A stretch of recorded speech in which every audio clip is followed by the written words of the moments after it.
welcome to the special transmission of PTV World on the occasion of Pakistan Air Force Day. As we were talking about how the nation is paying tribute and is praising the armed forces of the country, the tri-services, all the military forces, but specifically today marks the day of the Pakistan Air Force as they thwarted the evil designs of the enemy and of course their contributions in the 65 war, and up till now how the Pakistan Air Force has been defending the aerial boundaries of the country and have been coordinating with the other with the other two services and the other two military forces in combating the nefarious designs of the enemy. With regards to that, we'll be talking about the different aspects of Pakistan Air Force Day. We've been joined by Air Vice Marshal IJAZ Malik, and along with that we've been joined by Colonel Retired Sajid Aslam, and on the beeper we'll have ASIM SULEIMAN with us. But before we delve into the conversation, we'd like to announce a package that has been prepared by our team. Let's take a look at that. September 7th is a momentous day for Pakistan as it observes Air Force Day. It is dedicated to acknowledge and honor the contributions of the Pakistan Air Force and to celebrate the bravery and professionalism of PAF personnel. In the 1965 war, the valiant Pakistani pilots, despite limited resources, not only annihilated Indian air aggression but also inflicted humiliating defeat on India through unmatched skill in the warfare and overwhelming courage. Muhammad Mahmood Alam, a PAF pilot, set a world record in the 1965 war by grounding 5 Indian jets in under a minute. He destroyed a total of 9 warplanes, showcasing exceptional flying skill and valor. For his bravery, he was awarded the Sitara Jurrat. The day is marked with impressive military parades, air shows and wreath-laying ceremonies in major cities including Islamabad. Senior officials attend these events, which are broadcast to the public. Speeches and memorial services honor the contributions of PAF personnel, highlighting their crucial role in national safety and sovereignty. These celebrations foster a sense of patriotism and remind citizens to support their armed forces. Well, Alam, a name that does not require any introduction. Of course, in regards to that, Air Vice Marshal IJAZ Malik, I'd like to begin the conversation from you. The 1965 war and the Pakistani Shaheens, remarkable feats that they achieved, specifically when there's mention of the name Alam.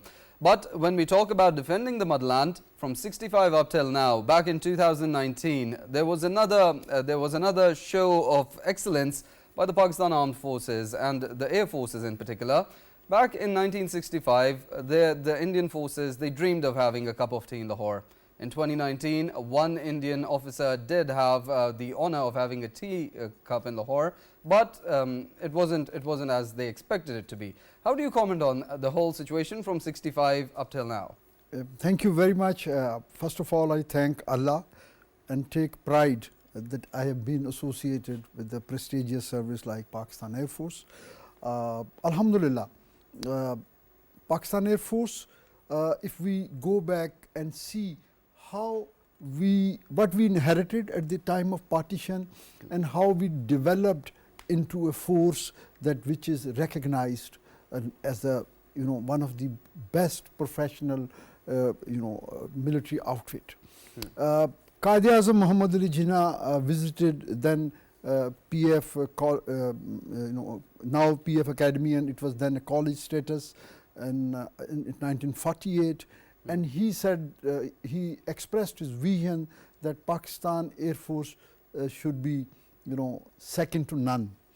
And somehow our, leaders, the leadership at that time, and the people who followed at the helm of affair, they really lived up to the expectation of the late Qaid. Pakistan Air Force, led by initially Air Marshal Asghar Khan, and then shortly before war, it was Air Marshal Noor Khan, who was responsible to lead the air combats and the total air operations leading from the front. In fact, Air Marshal Noor Khan, just a few days before war, once the tensions were simmering in Jammu Kashmir sector, he was himself flying a few reconnaissance missions.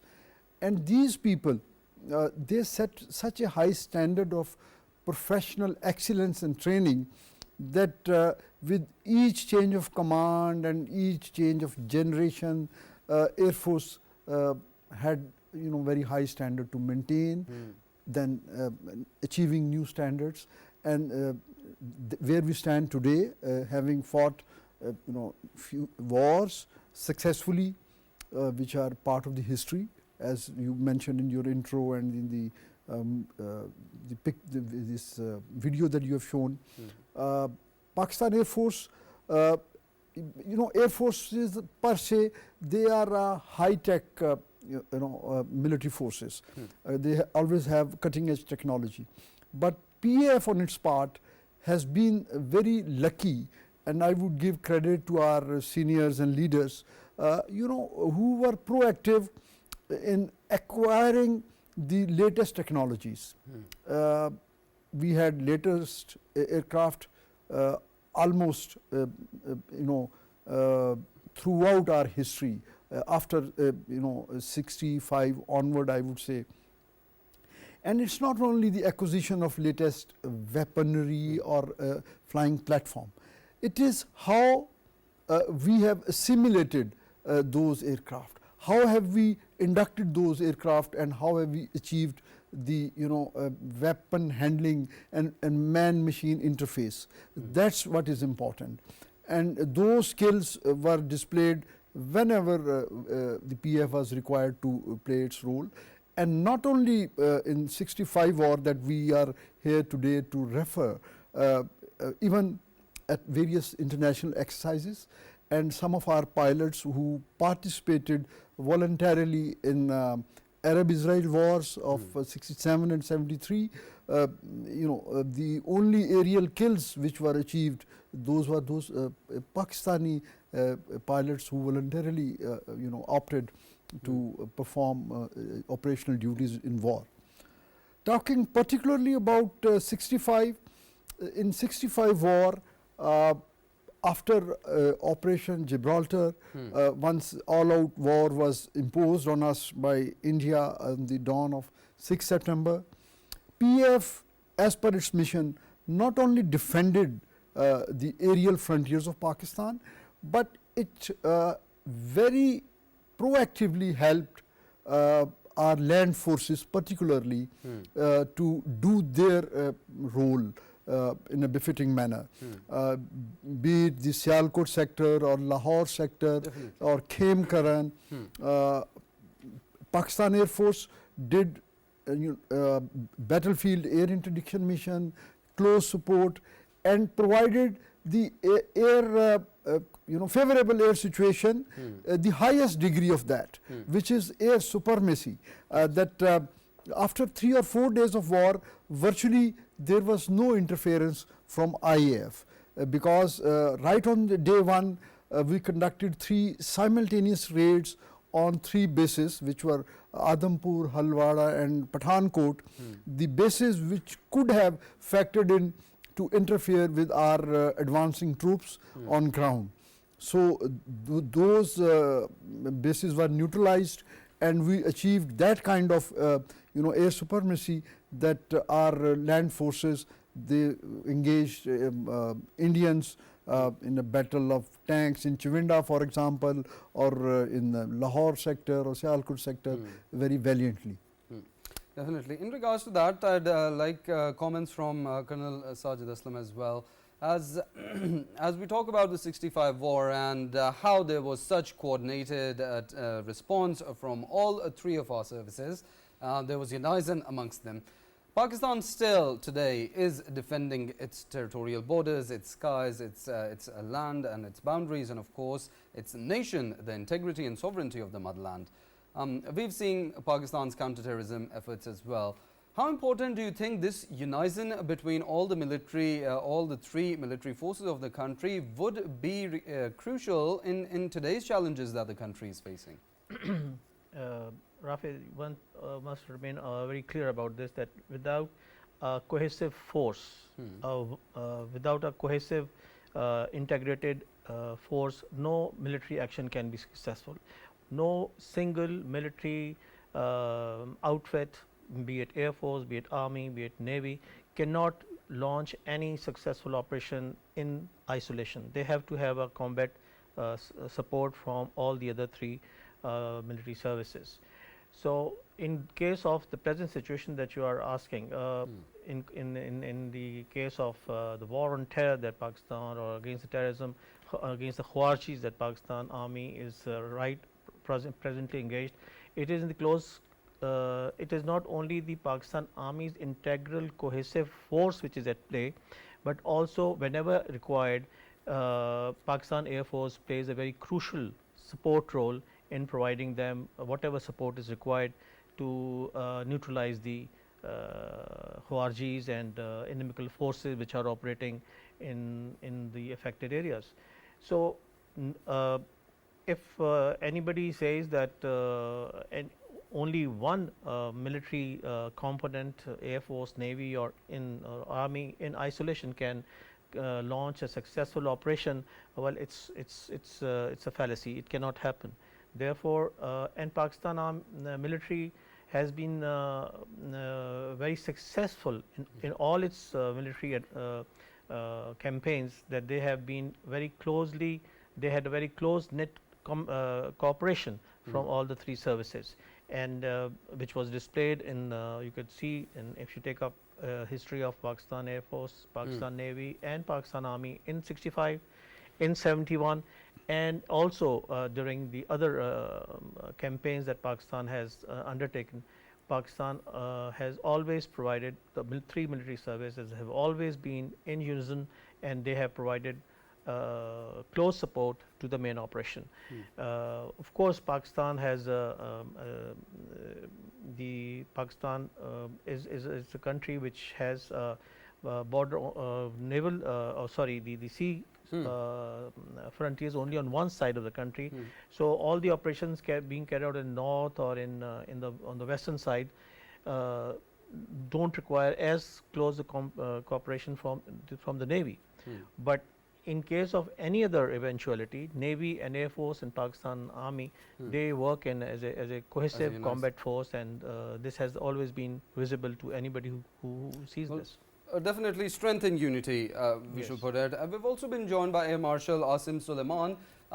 Thank you for your time and being part of the conversation. We're praising the efforts and the contributions by the Air Force, as today marks the Pakistan Air Force Day.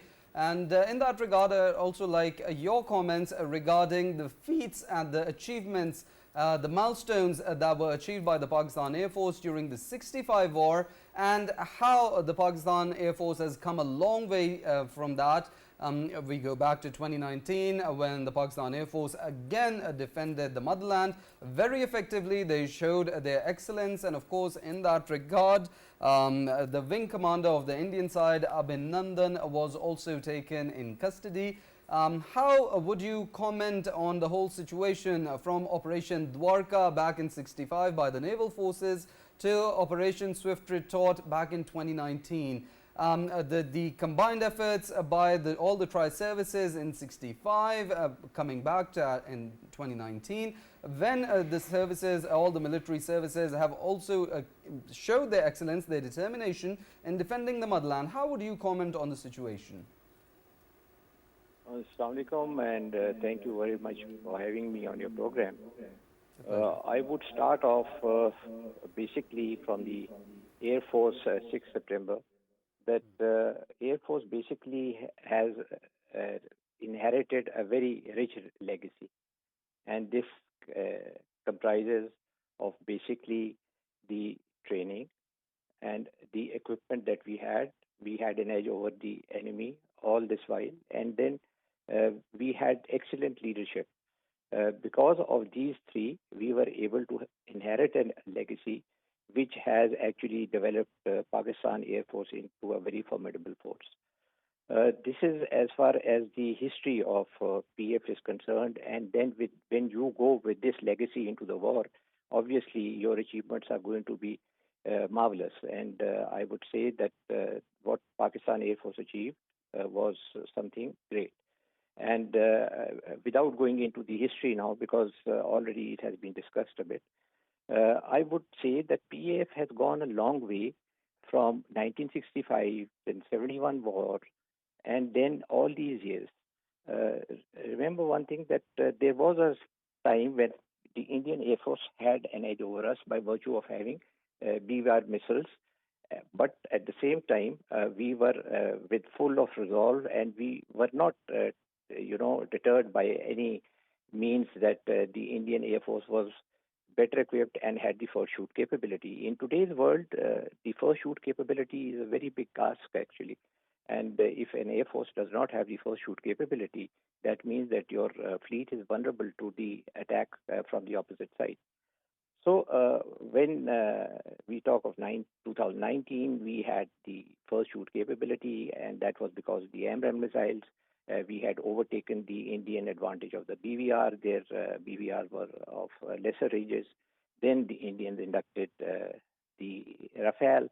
When the Rafale came in, Indians had the first shoot capability for a very short time. And then when we inducted J-10, now we were back to the first shoot capability with an advantage of about 25 to 30 kilometers. So this has been the legacy that we have inherited of having supremacy in our weapon systems. And then not only that, we actually are now in a process of upgrading our GF-17s to Block 3, again PL-15, the same missile that the J-10s have.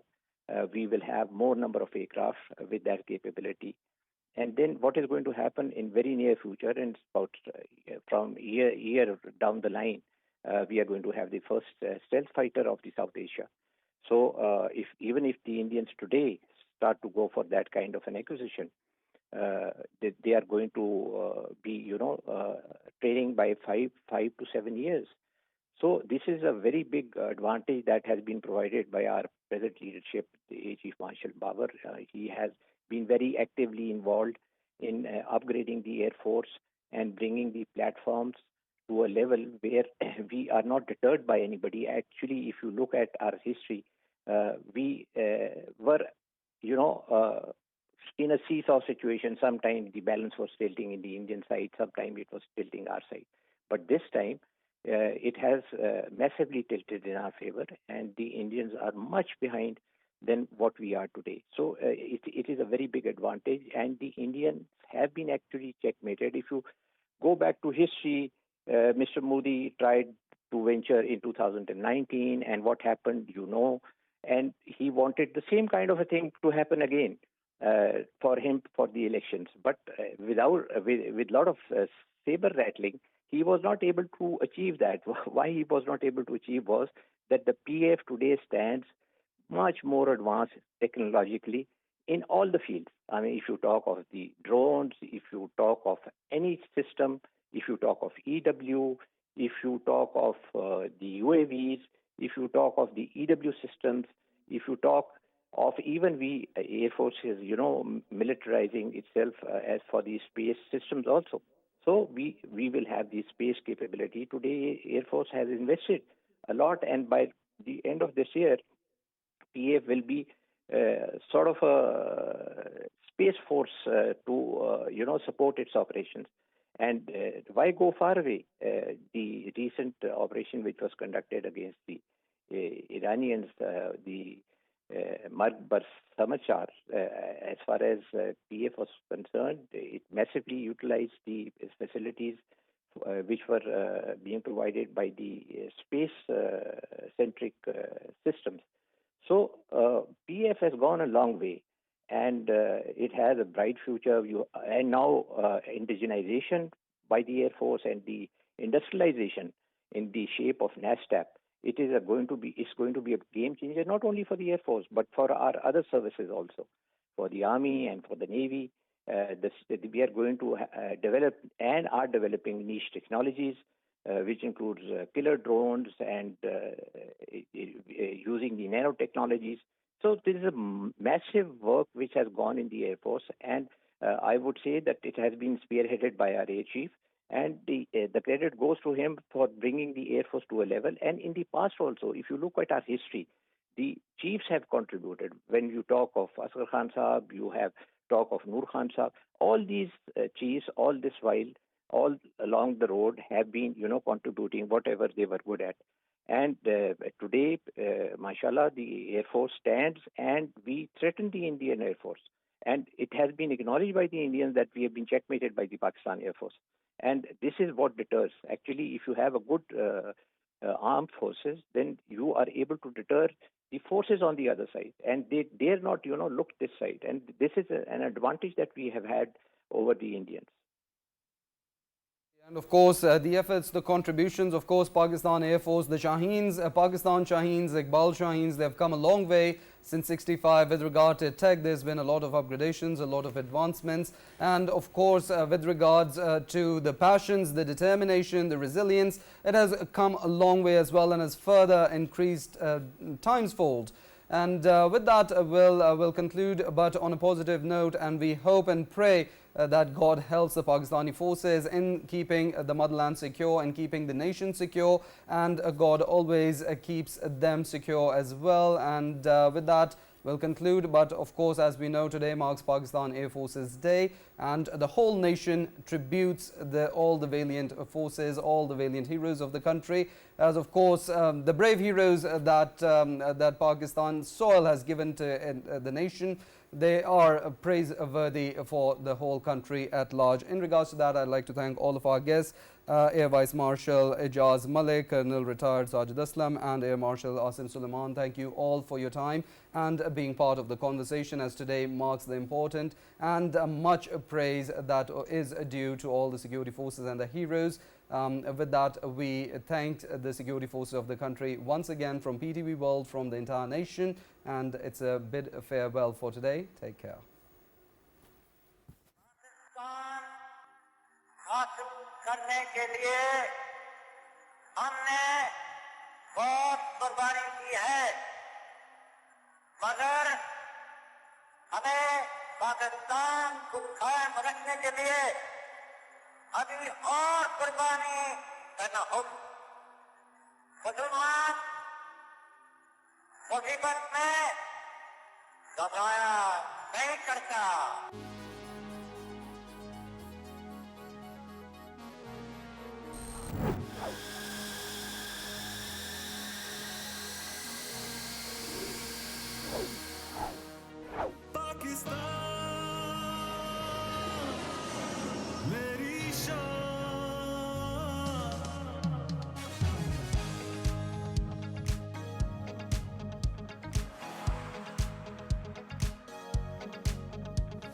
सीना से पर शाहीन उफ़क़ मेरा बसेरा है, मेरी बेबाक नजरों ने तमाम सख्त घेरा है। चले शाना बशाना वक्त के हम हर जमाने में, हवाओं पर वतन की हम के बादों का पहरा है। दिले मोमेंट नहीं डरता किसी मुश्किल की आमद से, ये है ये जोश और जज्बा बस अल्लाह की इनायत से।